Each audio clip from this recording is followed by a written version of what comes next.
Hey, Nathan here, helping you become a better jungler. I'm going to start a new series on my YouTube channel and over on my blog where I basically review challenger ranked games. This can be like pro players or just say challenger like one tricks who are really good at a specific champion. Obviously, all jungle because that's what my channel is about. I'm going to start with a game by actually Dardoch, who recently joined TSM.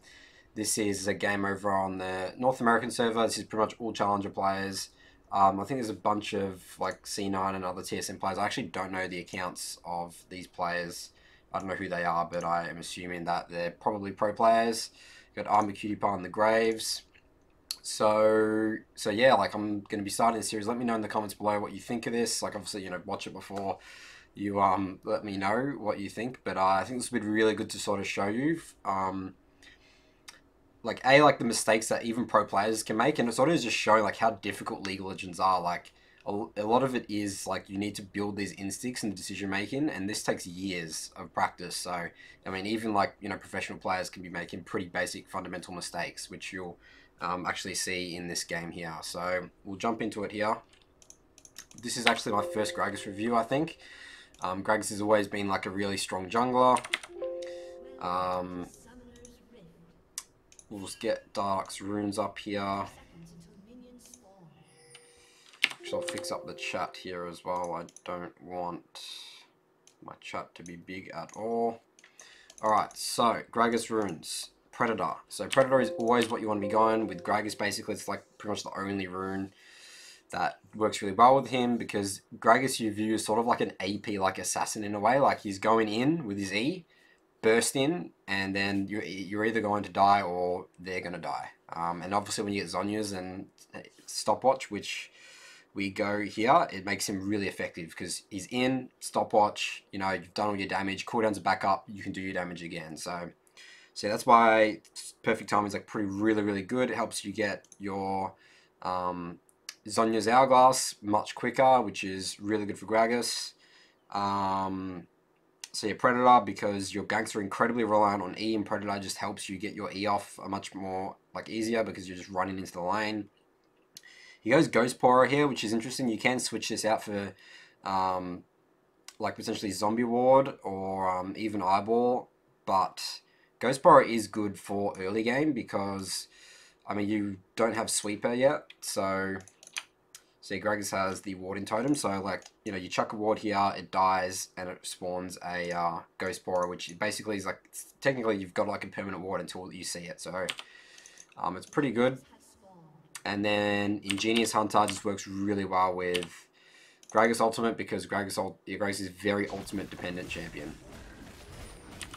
So you notice that he doesn't get Alicia, and this is more like a higher elo thing. This is sort of like now the enemy does not know where Gragas has started.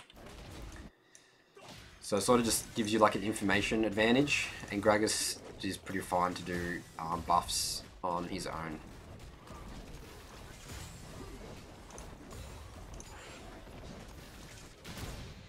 Okay, also matchup analysis here. So we're into Lee Sin top, which is really interesting.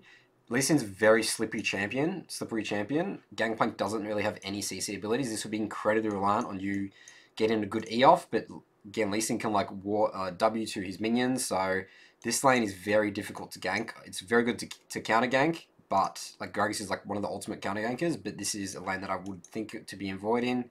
This mid matchup, Karma into Zoe. Definitely, Zoe's very vulnerable against you. She can't really get out of... once you E her down, she's pretty much dead. And bot lane here, you have a bunch of CC with Nautilus and Xayah into a Yas, who's going to be very vulnerable as a melee champion. And Rakan is also very squishy. So bot lane, good focus. Mid, good focus. Good to focus both those lanes. Top. Potentially can, we'll see how the game plans out, but looking to avoid Gangplank. Lee Sin's very slippery champion. So Dardoch is doing a full topside clear. That's like pretty much standard path you use, especially with the new camp timers. You want to be just clearing your jungle. Like Gragas isn't really useful until he's level 3 anyway, once he's got all his abilities, so that just helps you get level 3 as soon as possible. So on to Gromp now.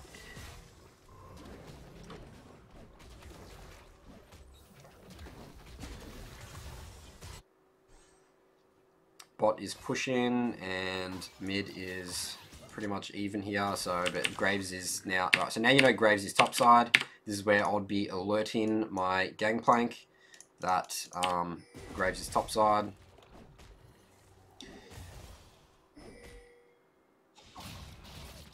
So it looks like Gangplank did know here.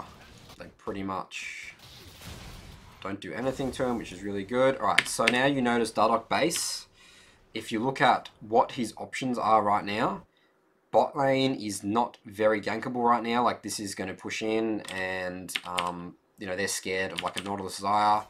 So, wouldn't be looking to go here. And mid was not showing his hugging topside. So, best to just base. Krugs are spawning soon.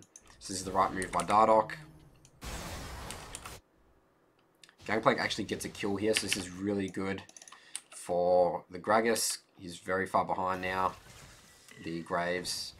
Whenever you fail a gank as a jungler early game, like, it just really stuffs you up. So just onto Krugs now.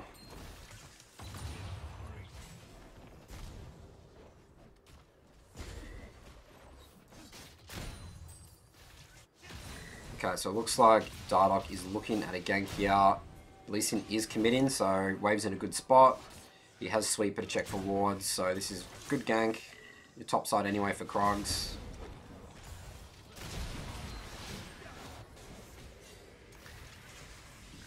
And now we burn Zoe TP. So this is really good start.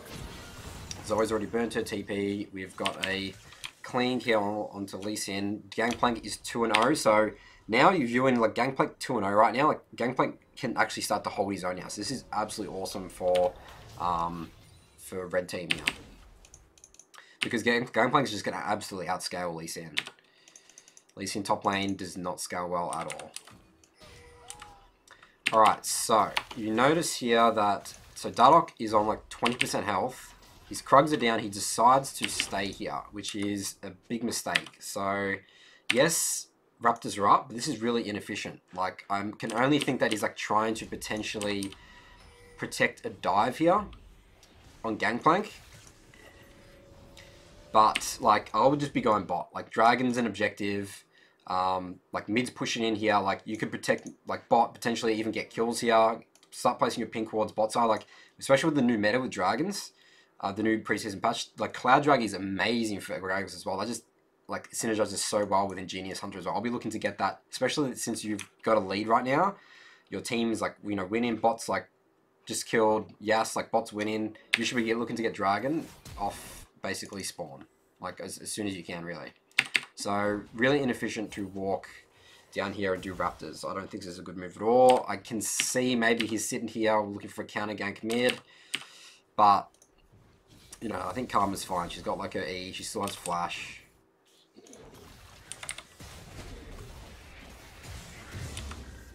Okay, and you also notice what happened there, also going back a little bit, is when Gragas went for this top gank here, he saw Graves bot side. He like saw him walk through this ward here. Actually, I think I'll go back a little bit more.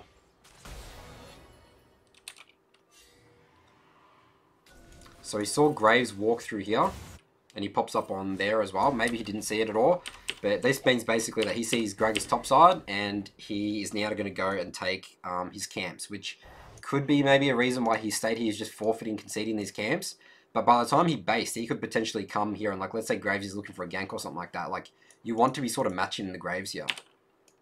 Again, there's nothing really, you're like 20% health. Like, there's nothing really for you to do up here. So, let's keep skipping through here. We do Raptor camp, 100 gold, 700 gold. So yeah, as you can see, all the camps have been taken by Graves. So now Gragas is in a bit of a sticky situation, but looking for a gank mid. Alright, so he uses Sweeper here. So this is what I call sort of like a... This is like a high risk, high reward gank. And the high risk is that you would be showing on the map here. But the reward is that if Zoe decides to walk down this way, like, you kill her, right? You're basically guessing where Zoe is going to be landing. So it's a bit of a Hail Mary gank. Karma's here, and obviously Zoe walked topside. So it didn't pay off, but those ganks can pay off, but very risky. Like your Krugs and stuff are spawning, like we can just go into top side and that's all good. Alright, so Gangplank's fighting. His level 6 is very strong. Graves is very weak at this stage. So this is fine. Nautilus roams up. Good roam by Nautilus.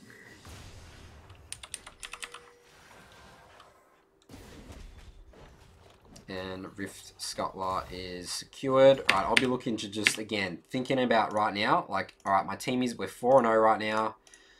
Let's just clear my top camps. Let's get all this out of the way. Go bot side. Let's start controlling bot side river. And let's get Dragon ASAP.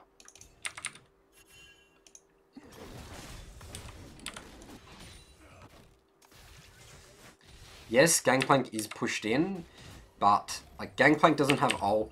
Gragas has no flash now. Yeah, I mean, you can't be looking to gank this at all. Especially that if you look at the minion wave, so you always replicate that minion wave, their enemy minion waves here, Lee Sin's going to have a W, a free W to a minion wave. Like this is, he's so slippery, he has ultimate Lee Sin still. I mean, you may or may not know he has that. But this gank's never going to work in a million years, and also you're showing topside. So now Graves is suddenly has the opportunity to protect pressure bot and, you know, take Dragon, you know, counter jungle your camps.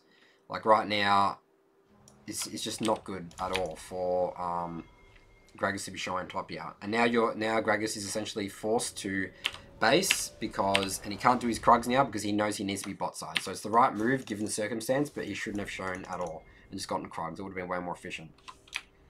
So pink wards on base, that's awesome. Zoe's roaming down here.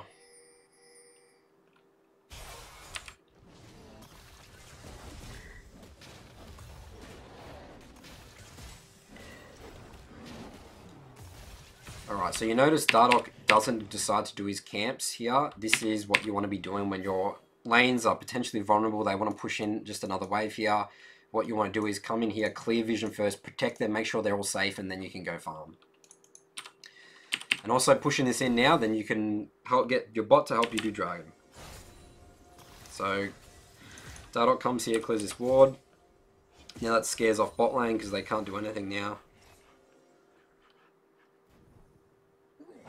Alright, this is a little risky. Everyone's missing, but I guess this is okay. You have E over the wall.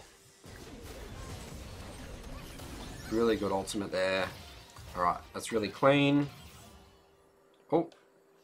No, she's looking to get away. No. Okay, good. So this is opportunity to do Dragon, but it looks like your bot lane wants to base. How much gold does Zaya have? She does have 1,000 gold, but I still think you can do Dragon here very comfortably. But we're looking for a bot gank here. Alright, this is really obvious. This is like pretty poorly executed by the Nautilus, to be honest. Whenever you're running through a wave on full health champions, it's very obvious that your jungler, their jungler is around. So they back off, and now you're suddenly fighting a level 6 Rakan and a level 6 Yas under tower. So this is also very risky. I mean, it's poorly executed by like everyone. Again, just should have just done Dragon. No reason to just play it safe there, get Dragon. The wave was not in a good position. That was a pretty bad gank. And the worst thing about it, and this is the rule I always talk about, is when you're dying as a jungler with your entire jungle up is like the worst thing possible. Alright, so now Gragas is going top side, looking to continue to help this Gangplank. Remember, he's 3-0 ahead in CS right now. The Gangplank is doing awesome. He's just going to absolutely outscale. I would really just be ignoring top whilst Dragon's up bot, and then you can rotate. Again, Dragon should be off the map by now. So then we could be focusing Rift Herald right now if you know, Dardoch decided to do the Dragon instead of that bot gank. Right, so we're looking for another top gank. Lee Sin has committed. Don't know where Graves is, but I think that you guys will be stronger. Alright, no, he does have flash. So, again, this is just demonstrating like how slippery Lee Sin is. Gangplank has like no CC. You're incredibly reliant on hitting your E or your ultimate there.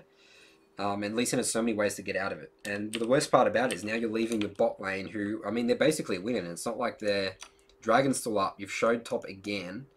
Like, this is, like, just not worth it at all. Like, Gangplank's fine to just keep chilling top. There's no reason to be ganking top at all. Like, right now, imagine if Gragas was bot right here. Instead of going like ganking, like Gragas should have full cleared bot side, come here, get vision control of river, gank bot. This would be an easy counter gank, and you would take dragon very, very smoothly.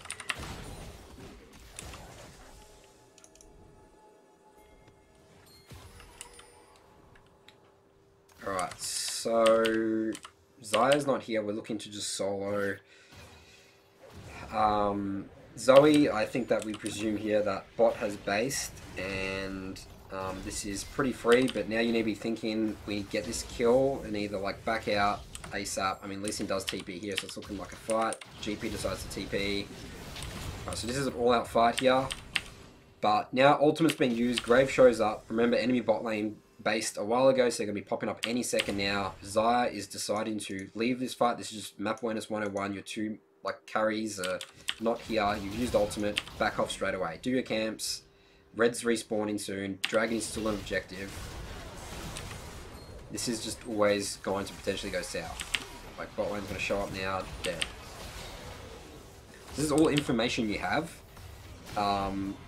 It's just, again, it's just like getting, like, this happens all the time. It's like, fights happen, and you're just constantly fighting, and you start to think of, you start to forget who, like, the fights go so long, you forget who was dead before and maybe respawned, and now is, like, coming back. So, second death by Gragas here, for no need. But Gangplank is very strong again, comes here, is 402, cleans up with his ultimate. Alright, so now it's pretty awkward. Dragon's still up, but topside camps are up, and Zaya is someone where you want to potentially be protecting, so I think it is fine to go top here, clear your red, get some vision of top river. But again, Dragon should have been gone long ago, so it's a little awkward here. Would have been good if Dragon was gone right now.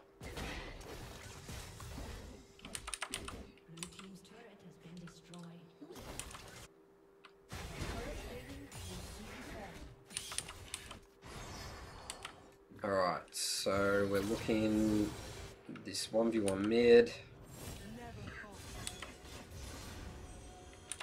So yeah, the thing that sucks about this is now you're like leaving your bot lane on their own. Holy, Nautilus is 7-0 right now, wow, okay. Like when they do that swap, like ideally you're there helping them, so then this sort of stuff doesn't happen. But like you have to get Dragon really. I mean that's sort of partly bot lane's fault. They should have backed off, well, because you weren't around. But yeah, so then they get the shutdown here. Zaya can no longer farm safely. So yep, it is good to get Dragon there. Okay, but now yeah, that all happens top.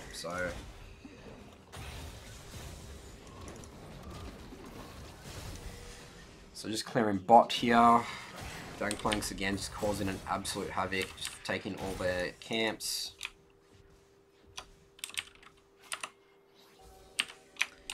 Alright, so Gragas has 1300 gold here. I would be basing straight after this camp. Zaya's dead, this is all pushed in, there's nothing really for you to do. Like, just go home, spend your gold, get an extra pink ward. I think you can get Seeker's Arm Guard. Like, there's not much you're going to be able to do. Like, this is really inefficient, wasting all this time here to, like, just come in here and sweep this. You could be much stronger if you had bought your items. Like, all your team's bases are stagnated now.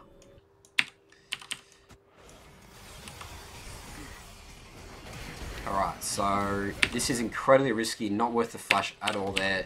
Holding, like, Gragas flash is the most important tool. This is 3 versus 5 potentially. You don't have your bot lane, which are incredibly strong. But, I mean, I could maybe see this working potentially. But it's a risk that you don't need to take. Just play the slow game. You don't need to rush this. Like, let's get Rift Herald. Let's help bot push this in, get top lane.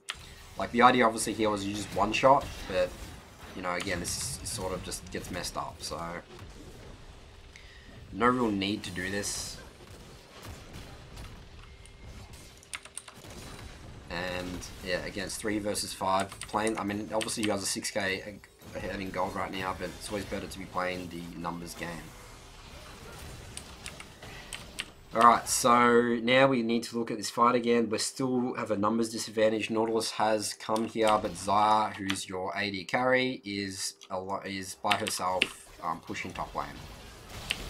Gragas has no ultimate, he has no flash, he's suddenly much less of an ineffective champion. Gangplank also has no ultimate, and the enemy, I mean, they've burnt like a lot of ults as well.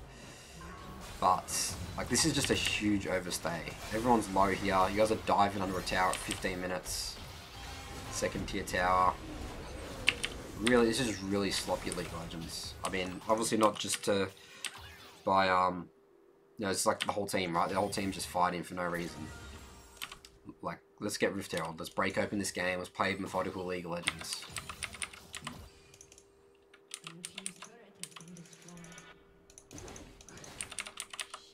So all our camps are spawning here. Rift Herald is still a prime objective, but we would want to be pushing out mid first. Okay, no, so Gragas goes Oblivion Orb next, which does make a lot of sense, but in Rolonomicon. Alright, so we get a pick here. Still fine, but Gangplank, like your strongest member's not around. A little bit risky, it's 4 versus 5. I think you guys are just too far ahead for them to be able to do anything right now. Forces you stopwatch. Gragas misses a bunch of abilities. Alright, let's do Rift Herald. Let's do Rift Herald. Alright, now we get a bunch of kills here, so it looks like we want to look to push mid now.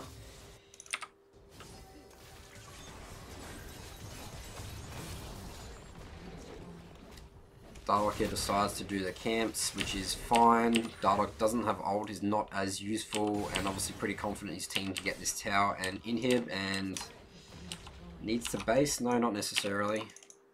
I think it's fine to help your team here.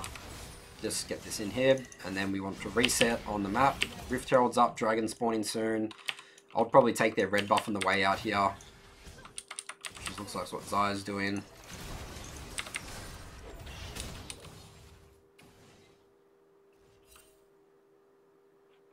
Alright, so Dardoch decides to stay on the map here. He has 1,000 gold. Slight waste of a sweeper there, I would say. Like, you know that they haven't been bot side controlling here for a long time now. So, definitely going to be a free dragon. But it's always good to double check with your sweeper. Get Ocean Dragon.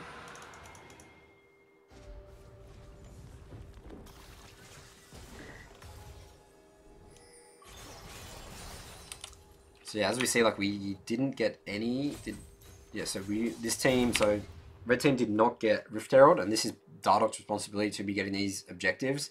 We just got our second dragon at like 19 minutes, and Rift Herald didn't actually die.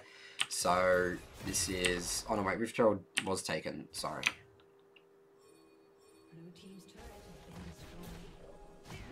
Rift Herald was taken by blue team, okay, it should never happen. Alright. Okay, so now we are fighting bot lane here. Gragas Dardoch has just used his ultimate. We get a chunk on Zoe, potentially get some kills here. But we're like pushing an inhib at 20 minutes right now. Baron is alive. We should be doing Baron here. There's no real reason to be taking this risk. Like, Zoe is going to come back out of base soon, and Zoe loves these situations where she's just going to constantly poke you guys down. Obviously, you have Karma Shields, you have some sort of defense, but this is just not going to work. I think this is a huge waste of time. Like, being like 6k gold ahead, just control top river here. Let's get Baron, let's push out these waves, let's create pressure, push out mid, then we can go start sieging.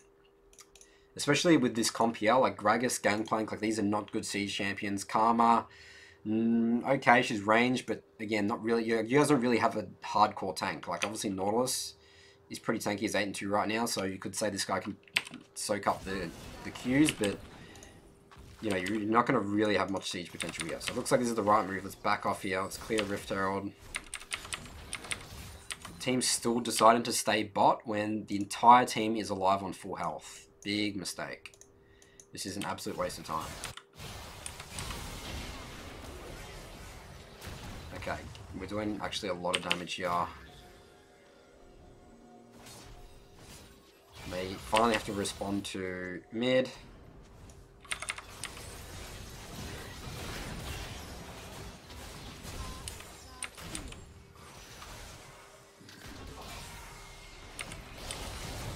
Okay, so we've literally spent like almost about 60 seconds, 90 seconds here. We've gotten this much health off the tower. Baron could be pretty much gone by now, I would say.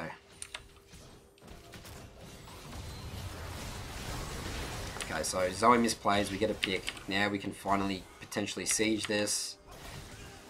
Graves is low on health. We get another pick here. So Norris is doing a lot of work. Right, so this obviously eventually happened, but we could have played this a lot more methodically. The game could probably be potentially ending in the next 60 seconds. You're going to probably have to base reset after this. Spawn time is really low. At 20 minutes, Zoe's coming up soon. Gragas is boom. Potentially looking for him. We keep getting kills here. And no, Yassi's up with too low. Alright, so bit of a very sloppy looking end of this game. Just no need to take those risks at all. There's so many games that you could think of yourself playing where you're like trying to like push a siege or something like that at 20 minutes and they suddenly just kill all you guys and then get Baron. Like, you know, that's obviously unlikely because I was super far ahead, but just eliminate that possibility at all. Just play the slow game. Let's get Baron. Play textbook League of Legends.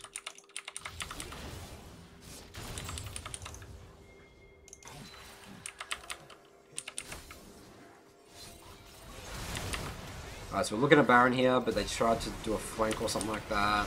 You guys are probably too strong for them to do anything here.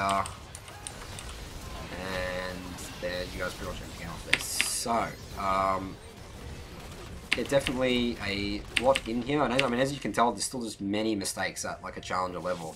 But obviously you get punished a lot more for, you know, these sort of mistakes in high levels versus in, you know, lower ranks. You can get away with a lot of stuff, but these are, you know, just fundamental mistakes that, again, just happen, and just trying to make the best decision of each like situation is just something you need to practice and learn. So again, I hope that this is helpful for you. You can sort of see in a perspective of this is super high elo, obviously a North America challenger, what like how pro players and stuff like that, how they play solo queue. And you know, obviously this is my first Gragas review, so definitely Gragas I think is a good champion, I'd say. Like, still definitely very good at clearing, and he's always been a really strong jungler and very good engage. So let me know in the comments below again what you thought of this series. I'm going to make a bunch more of these videos, again, not just focusing on pro players, but also just other potential just challenger players, not just North America, like Europe, even Korea, all that sort of stuff. So thanks for watching, and I will see you guys in my next video.